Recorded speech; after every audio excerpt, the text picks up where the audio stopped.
प्रणाम विद्यार्थी मित्रों। लास्ट वीडियो ની અંદર આપણે આંકડાશાસ્ત્ર વિષય ધોરણ 11 ની અંદર અભ્યાસ કર્યો હતો મધ્યસ્થ, ચતુર્થક, દશાંશક અને શતાંશક। હવે જે પ્રકરણ 3 ચાલી રહ્યું છે એની અંદર શેનો અભ્યાસ કરી ચૂક્યા છો તો ચાર પ્રકારના મધ્યક, પછી મધ્યસ્થ, ચતુર્થક, દશાંશક અને શતાંશક। હવે એનાથી આગળ વધીએ તો મધ્યવર્તી સ્થિતિમાનના જે મહત્વના માપો છે ટોટલ 3 છે। એક મધ્યક, બીજો મધ્યસ્થ અને ત્રીજો બહુલક। આ ત્રણેને સરેરાશ કહેવાય। મધ્યસ્થ છે એ સ્થાનીય સરેરાશ છે, એના આધારે ચતુર્થક, દશાંશક અને શતાંશક પણ મળ્યા। હવે આપણે અભ્યાસ કરવા જઈ રહ્યા છીએ બહુલક। બહુલક કોને કહેવાય? તો જે આપેલી માહિતી હોય, આપણે 11મા ધોરણની પહેલા 10મા ધોરણમાં અભ્યાસ કરી ચૂક્યા છીએ કે આપેલા અવલોકનમાં જે અવલોકન સૌથી વધુ વખત પુનરાવર્તન પામતું હોય એ અવલોકનને બહુલક તરીકે ઓળખાય છે। તો બહુ સિમ્પલ ડેફિનેશન છે કે જે અવલોકન આપેલી માહિતીમાં સૌથી વધારે વખત રિપીટ થતું હોય તો બહુલક। પણ સાહેબ બે અવલોકન એવા હોય કે જે બે વખત આવે છે, ત્રણ વખત આવે છે, તો જ્યારે ટાઈ પડતી હોય, હવે માહિતી કેવી બહુલકની માહિતી બે રીતેમાં હોઈ શકે। એક બહુલકીય હોય એટલે કે એક જ બહુલક મળતો હોય, દ્વિબહુલકીય હોય જેમાં બે બહુલક મળતા હોય। તો જ્યારે બહુલક જે છે એ તમે શોધી રહ્યા છો તો એક કરતા વધારે બહુલક મળે ત્યારે અલગ સૂત્રથી ગણતરી કરવાની હોય છે કે આપણે અભ્યાસમાં શીખીશું। તો હાલ વાત કરવી છે બહુલકનું સૂત્ર શું થાય। તો આપણી પાસેની માહિતી છે એના પ્રકાર કેવા હતા? તો એક છે અવર્ગીકૃત માહિતી। તો અવર્ગીકૃત માહિતીમાં બહુલક એને MO મીડિયન અને મોડ કહેવાય। MO સૌથી વધુ વખત પુનરાવર્તન પામતું અવલોકન। બરાબર, આના આંકડા આપણને આપ્યા હોય એની વાત કરું છું। પછી જો માહિતી વર્ગીકૃત હોય, હવે વર્ગીકૃત માહિતીના પ્રકાર કેટલા? બે। એક અસતત પ્રકારનું વર્ગાંતર હોય જેમાં ફક્ત xi અને fi આપ્યું હોય, તો એવા દાખલાઓ માટે MO બરાબર સૌથી મોટી fi સામેની xi। જે xi અને fi નું ખાનું છે એમાં કોઈ બાજુમાં ખાનું નથી બનાવવાનું। સૌથી મોટી આવૃત્તિ હોય એ આવૃત્તિની સામેની xi એ તમારા માટે બહુલક થઈ જાય। હવે જો માહિતી સતત હોય તો એની અંદર બે સ્ટેપ છે। પહેલું સ્ટેપ બહુલક વર્ગ નક્કી કરો। બહુલક વર્ગ કેવું નક્કી કરાય? થોડું જગ્યા વધારે લઈએ આપણે।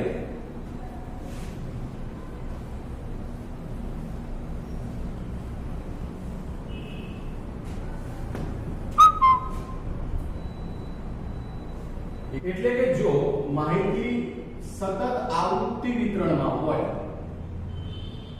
તો પછી આપણે એનો બહુલક કેમ શોધવું? તો સતત આવૃત્તિ વિતરણ છે ને એ બે પ્રકારના હોય છે। એક નિયમિત અને અનિયમિત। તો ઘણા નિયમ જોયું સાહેબ અમે એવું લખશે નિવારક અને અનિવારક, એ તો બરાબર, પણ નિયમિત અને અનિયમિત, તો અનિયમિત અને અનિયમિત એટલે શું? નિયમિત વર્ગાંતર કોને કહેવાય? અનિયમિત વર્ગાંતર કોને કહેવાય? તો નિયમિત વર્ગાંતરના કેટલાક નિયમો છે। દાખલા તરીકે દરેક વર્ગની વર્ગ લંબાઈ સમાન હોય, એટલે વર્ગ લંબાઈ બધા જ વર્ગની એક સમાન હોય। બીજા નંબર સૌથી મોટી આવૃત્તિ એક જ વખત હોય, એટલે fi ના ખાનામાં તમે જો સૌથી મોટી આવૃત્તિ ધારો કે 50, તો 50 એક જ વખત છે, પછી કઈ છે નહીં। પછી આવૃત્તિમાં વધઘટ 1 થી વધુ વખત ન થતી હોય આવું જે વર્ગાંતર છે એને નિયમિત વર્ગાંતર કહેવાય. અને આવું આ જે શરતો લખી છે એમાંથી એક પણ તો ભંગ થઈ જાય તો એને અનિયમિત વર્ગાંતર કહેવાય. હવે સાહેબ તેનો ફરક શું પડે, નિયમિત હોય કે અનિયમિત હોય? પણ સૂત્રનો ફરક પડે કે જો વર્ગાંતર નિયમિત છે એટલે ઉદાહરણ લખો કોઈ કે વર્ગ આવો આપ્યો હોય 10 થી 20, 20 થી 30, 30 થી 40, 40 થી 50, 50 થી 60, fi નું ખાનું છે 1 2 10 8 3. અહીંયા તમે જો દરેક વર્ગની વર્ગલંબાઈ સમાન છે. સૌથી મોટી આવૃત્તિ 10 એ એક જ વખત છે. પછી આવૃત્તિમાં જો એક વખત વધે છે, વધીને કોઈ જગ્યાએ મહત્તમ બને, મહત્તમ બન્યા પછી ક્રમશઃ ઘટે. તો જો 10 પછી ઘટીને 8 થયા, 8 પછી ઘટીને 3 થયા, તો આને નિયમિત કહેવાય. પણ જો આમાં એક વર્ગની વર્ગલંબાઈ ધારો કે અહીંયા કરી દઉં 50 થી 80, એક જ વર્ગ એવો નીકળ્યો જેની વર્ગલંબાઈ બાકીના વર્ગ જેટલી નથી, તો પછી નિયમિત ના કહેવાય, તો એ અનિયમિત થઈ જાય. ચલો અહીંયા ઓકે છે, પણ અહીં જે સૌથી મોટી આવૃત્તિ હતી 10 એ 2 વખત છે. અહીંયા પણ છે ને અહીંયા પણ છે, તો પણ આ અનિયમિત કહેવાય. પછી અહીંયા આવું પણ થઈ શકે, અહીંયા 5 હતા, 3 8 2 6. હવે આવૃત્તિ જુઓ, 5 થી પહેલા ઘટી, પાછી વધી, પાછી ઘટી, પાછી વધી. આવું ના થવું જોઈએ. એ વધતા વધતા કોઈ જગ્યાએ મહત્તમ બનવી જોઈએ અને પછી ક્રમશઃ ઘટવી જોઈએ, અને તો જે નિયમિત કહેવાય. જો આવું થતું હોય તો તમે 10મા ધોરણની અંદર એક સૂત્ર શીખીને આયા હતા, એ સૂત્રનો ઉપયોગ કરવાનો છે, પણ એ હું પછી તમને સમજાવું. હા, જો વર્ગાંતર નિયમિત હોય, આ શરતોનું પાલન થતું હોય, તો z નું સૂત્ર વાપરવા માટે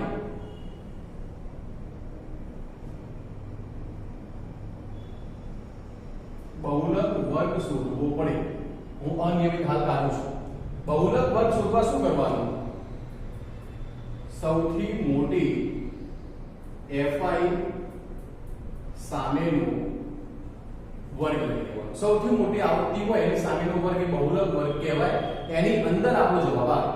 પછી એક મસ્ત સૂત્ર છે, mo l plus fm minus f1 upon 2fm minus f1 minus f2 into c. l એટલે શું? તો જે તમને બહુલક વર્ગ મળ્યો છે એ બહુલક વર્ગનું અધઃ સીમા બિંદુ. fm એટલે શું? તો બહુલક વર્ગની આવૃત્તિ. f1 એટલે શું? બહુલક વર્ગની ઉપરની આવૃત્તિ. એટલે જે બહુલક વર્ગ મળ્યો હોય એના ઉપરના વર્ગની આવૃત્તિ લેવાની.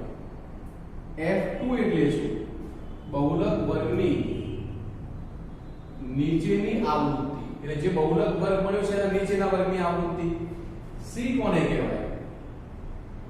તો c એટલે વર્ગલંબાઈ, જે બહુલક વર્ગ મળ્યો હોય એની. હવે આ જે છે એ સતત નિયમિત આવૃત્તિ વિતરણ માટે છે કે અહીં આપણે આ સૂત્રનો ઉપયોગ કરી શકીએ. પણ જો વર્ગાંતર અનિયમિત હોય,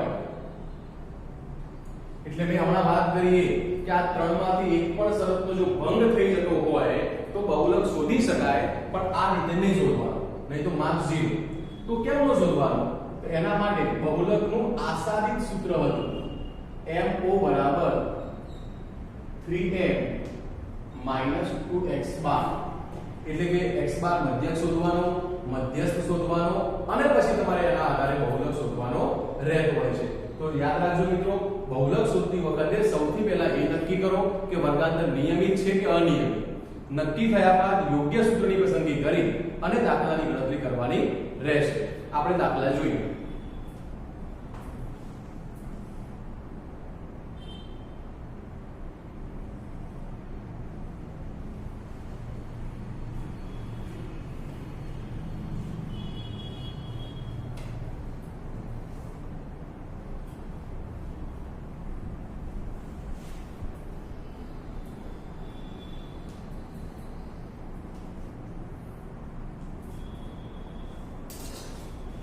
તો દાખલામાં આપણે શરૂઆત કરીએ સ્વાધ્યાય 3.5 ના દાખલા નંબર 1 તો 3.5 માં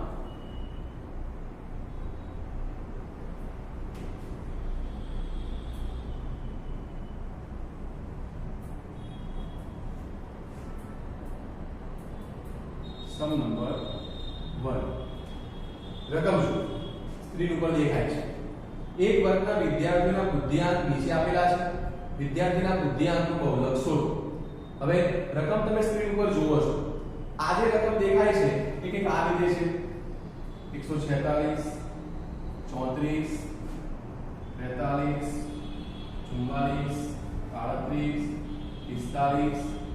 53 38 38 146 140 135 હવે અહીં બહુલકનું સૂત્ર કેવું હતું કે ભાઈ mo બરાબર સૌથી વધુ વખત પુનરાવર્તન પામતું અવલોકન એટલે બહુલક તો મને એમ કહો કે ભાઈ આમાં સૌથી વધારે કયું અવલોકન રિપીટ થઈ રહ્યું છે સૌથી વધારે તો મને એવું લાગ્યું કે જો 138 1 ટાઈમ 2 ટાઈમ 3 ટાઈમ 138 3 વખત છે 146 છે ને 2 વખત છે બાકીના કોઈ અવલોકન વારંવાર રિપીટ થયા નથી જો તો જે અવલોકન સૌથી વધારે વખત પુનરાવર્તન પામે છે એ 138 થયું માટે mo 138 તો એકદમ છે સિમ્પલ આમાં ગણતરી કરવાની હોતી નથી હવે આપણે દાખલા નંબર 2 માં જઈએ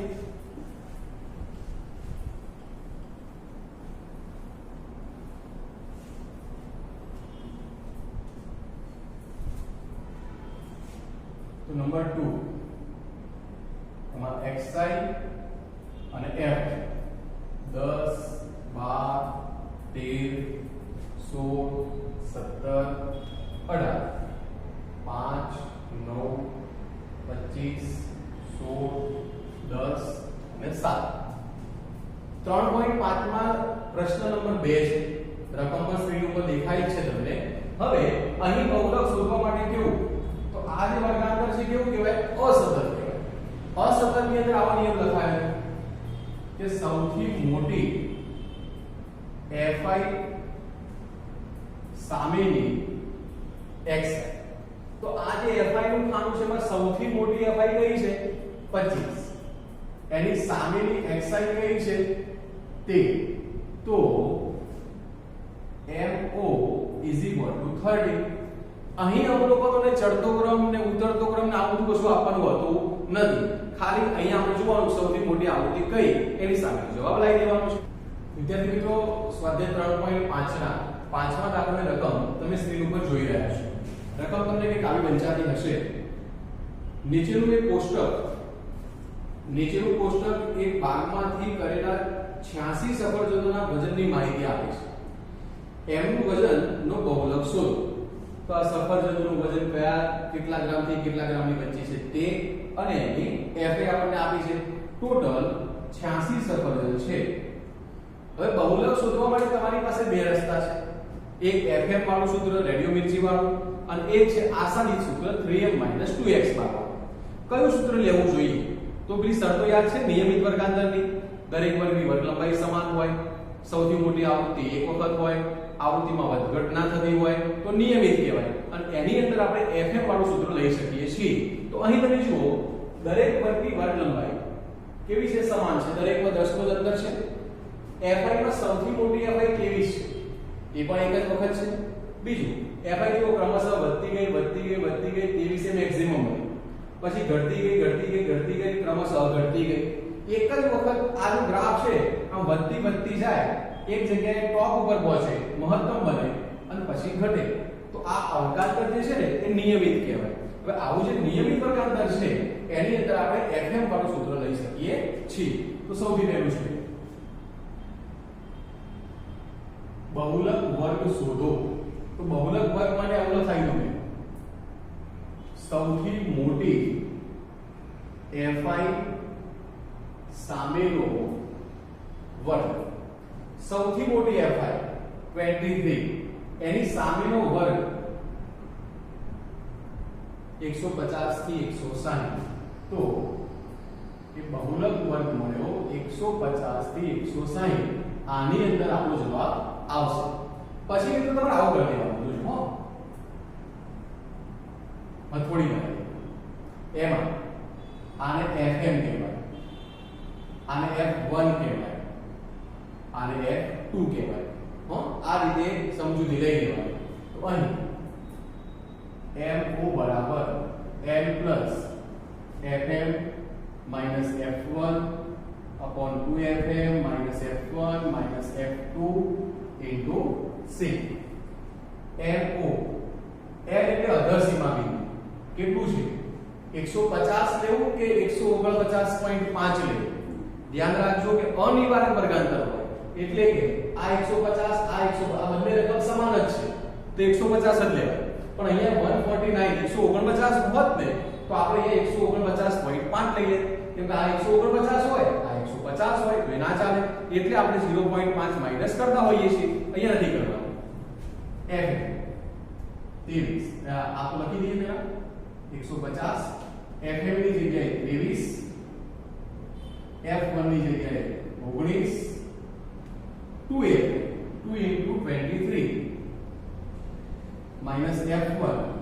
90 f2 10 into 10 વર્ગ લંબાઈ 10 તમે જોઈ શકો છો ઊભી જુઓ આડી જુઓ બધા મેકઅપ લાગશે ઓકે નેક્સ્ટ 150 23 માંથી 19 જાય તો 4 ગુણ્યા 10 23 ગુણ્યા 2 46 minus 19 minus 150 40 હવે કેલ્ક્યુલેટર છે 10મા ધોરણ દ્વારા જેવું નહીં કરવાનું પહેલા આ બેનો સરવાળો કરીએ પછી આમાંથી માઈનસ કરીએ સીધું 46 minus 19 minus 10 આ જે કરીએ તો આન્સર થયો 17 તો 150 plus 2.35 તો mo is equal to 152.35 પણ મેં કીધું એમ વિદ્યાર્થી મિત્રો ધ્યાન રાખજો કે વર્ગાંતર નિયમિત હોય દરેક વર્ગની વર્ગ લંબાઈ સમાન હોય મોટામાં મોટી આવૃત્તિ એક વખત હોય તો અને તો જ આ સૂત્રથી ગણતરી કરાય નહીં તો 3m 2x ના સૂત્રમાં જવું પડશે તો વિદ્યાર્થી મિત્રો આપણે આગળ આપણો જે અભ્યાસ કર્યો એ કેવો હતો સતત નિયમિત વર્ગાંતર હવે આપણે એવા દાખલાનો અભ્યાસ કરીએ જેમાં અનિયમિતતા હોય અનિયમિતતા કઈ રીતે હોઈ શકે તો વર્ગ લંબાઈ સમાન હોય અથવા સૌથી મોટી આવૃત્તિ એક કરતા વધારે વખત હોય તો એવા સંજોગોમાં આપણે z બરાબર એટલે કે mo જે બહુલક કહીએ છીએ આપણે એમાં સૂત્ર લેવાનું છે આસાદિત સૂત્ર 3m 2x તો અહીં મેં દાખલા નંબર સ્વાધ્યાય 3.5 માંથી રકમ લીધી છે દાખલા નંબર 3 ની તમે સ્ક્રીન ઉપર રકમ જોઈ રહ્યા છો તો રકમ કંઈક આવી લખી છે કે એક વૃદ્ધાશ્રમમાં 48 વ્યક્તિઓની ઉંમરનું વિતરણ નીચે મુજબ છે બહુલક શોધવા માટે કયું રીત સૂત્ર યોગ્ય રહેશે તમે પસંદ કરેલા સૂત્રનો ઉપયોગ કરી બહુલક શોધો તો અહીં જે રકમ તમને સ્ક્રીન ઉપર દેખાય છે એમાં તમે જુઓ કે પહેલા વર્ગની વર્ગ લંબાઈ કેટલી છે તો પહેલો વર્ગ છે 50 થી 60 વર્ગ લંબાઈ 10 60 થી 65 માં 5 65 થી 70 માં 5 70 થી 85 માં 15 85 થી 100 માં 15 દરેક વર્ગની વર્ગ લંબાઈ સમાન નથી તો આપણને ખબર પડી ગઈ કે આ વર્ગાંતર અનિયમિત છે હવે જો વર્ગાંતર અનિયમિત હોય તો આપણે સૂત્ર કેવું લેવું જોઈએ તો ભાઈ આવું સૂત્ર 3m 2x હવે જો 3m 2x નું સૂત્ર લેવું છે આપણે તો x બાર શોધવો પડશે અને મધ્યક શોધવો પડશે 10મા ધોરણ સુધી અભ્યાસ કરતા હતા તો તમે ટૂંકી રીતે મધ્યક શોધે બરાબર છે પણ હવે 11મા 12મા કેલ્ક્યુલેટર અવેલેબલ છે તો તમે સીધી રીતે મધ્યક શોધો તો સૌથી પહેલા આપણે શોધીએ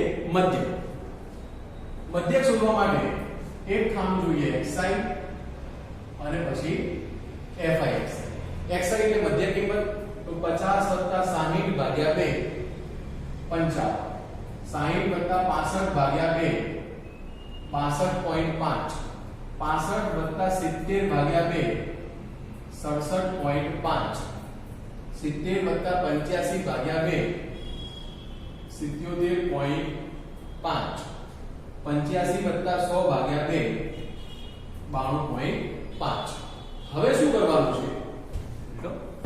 હવે આપણે ગુણાકાર FIXI કરવાનું છે. તો 6 ગુણ્યા 55 330 10 ગુણ્યા 62.5 625 67.5 ગુણ્યા 19 1282.5 9 ગુણ્યા 77.5 697.5 4 ગુણ્યા 92.5 370.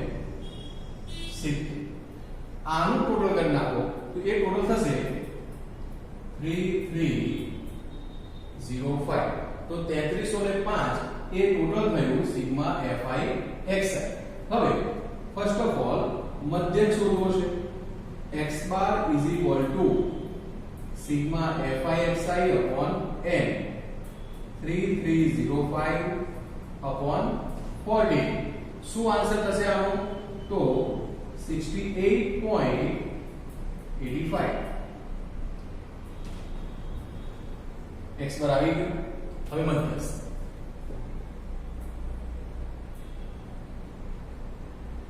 તો મધ્યસ્થ શોધવા માટે પહેલું સ્ટેપ શું છે? મધ્યસ્થ વર્ગ જોઈએ.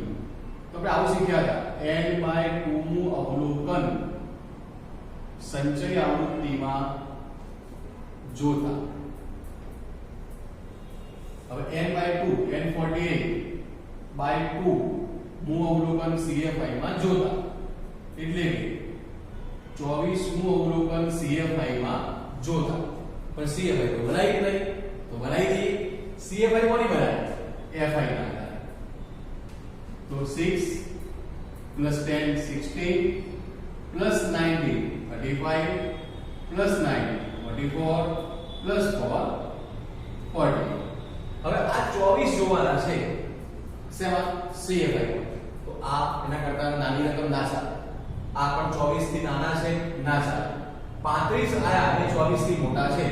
એની એક્ઝેક્ટ સામેનો વર્ગ 65 થી 70. ચલો વર્ગ મળી ગયો. પછી યાદ છે મધ્યસ્થ મેં આવું બનાવવું. આપણે આવું કરતા વર્ગ મળી જાય એના આધારે જવાબ આવવાનો. તો જો મધ્યસ્થ સૂત્ર શું હતું? l + n/2 - CFI upon FI * 6 n 65. યાદ રાખજો નિવારક વર્ગાંતર છે તો અનિવાર્ય કે ચેક કરજો. તો આ 65 આ 65 બે સિમિલર છે તો 65 ના 65 થઈ ગયું 65. n/2 કરેલું છે n/2 24 માઈનસ CFI એટલે કે જે મધ્યસ્થ વર્ગ મળ્યો હોય એના ઉપરના વર્ગની CFI. તો મધ્યસ્થ વર્ગ 65 થી 70 એની ઉપરની CFI શું? FI જે મધ્યસ્થ વર્ગ મળ્યો હોય એની FI 19. વર્ગ લંબાઈમાં ખાસ ધ્યાન રાખવાનું જે વર્ગ મળ્યો છે એની જ વર્ગ લંબાઈ. 65 થી 70 છે એની વર્ગ લંબાઈ કેટલી થાય? 5. તો અહીંયા 5 65 અહીંયા 8 વધશે 8 ગુણ્યા 5 ભાગ્યા 19 તો 65. 8 ગુણ્યા 5 કેટલા થશે? 40. 40 ભાગ્યા 19 2.11. આન્સર થયો 67.11. આ થઈ ગયો તમારો મધ્યસ્થ કે આટલા વર્ષ એ એનો જવાબ થઈ ગયો. હવે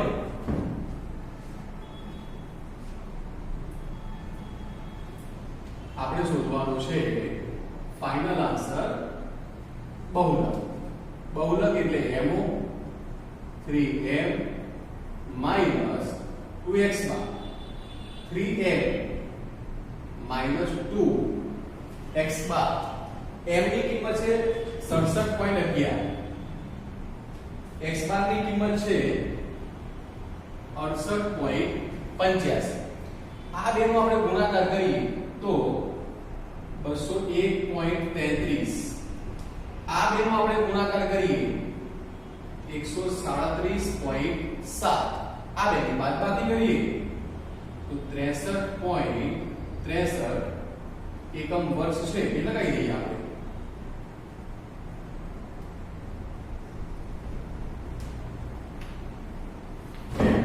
તો વિદ્યાર્થી મિત્રો આ રીતે જ્યારે વર્ગાંતર અનિયમિત હોય ત્યારે ગણતરી ફરજિયાત આમ જ કરવાની રહેશે. આ દાખલામાં પેલું સૂત્ર વાપરી દીધું તો એક પણ માર્ક્સ પરીક્ષામાં મળવા